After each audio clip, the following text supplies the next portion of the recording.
À 2 semaines du 3e congrès eucharistique national qu'accueille l'archidiocèse de Lubumbashi, toutes les batteries sont mises en marche pour la réussite de ces grands événements de haute portée spirituelle. C'est l'essentiel de la réunion présidée par Monseigneur Fulgence Muteba Mugalu, archevêque de Lubumbashi.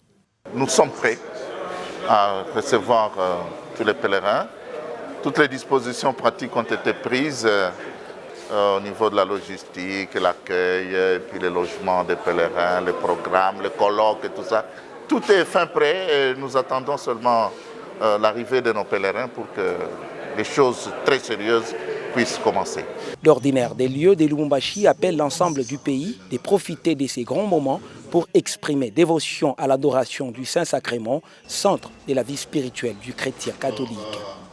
Il ne s'agit pas de n'importe quelle manifestation, c'est une manifestation qui porte sur le plus grand mystère que nous puissions avoir dans l'Église catholique, c'est-à-dire le mystère eucharistique.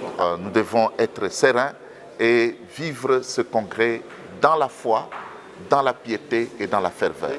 Je crois qu'il faut venir participer à ces activités en sachant que c'est le Christ lui-même qui est présent dans le mystère de l'Eucharistie qui vient à notre rencontre. Le 3e congrès eucharistique national va réunir le peuple des dieux de Lubumbashi et plusieurs délégations venues de tous les autres diocèses de la RDC et d'ailleurs. Le premier invité de marque que nous attendons, c'est le légat pontifical. C'est le propréfet de la Congrégation pour l'évangélisation des peuples qui viendra représenter le Saint-Père. Parce qu'en principe, c'est le Saint-Père lui-même qui devrait venir, mais il a délégué le cardinal Luis Antonio Tagle. Il y a les nonces apostoliques, les archevêques et les évêques, il y a les prêtres, les religieux, les religieuses et les chrétiens de toutes les circonscriptions diocésaines de la République démocratique du Congo. Et puis, nous avons des autorités politico-administratives et tous les chrétiens sont invités.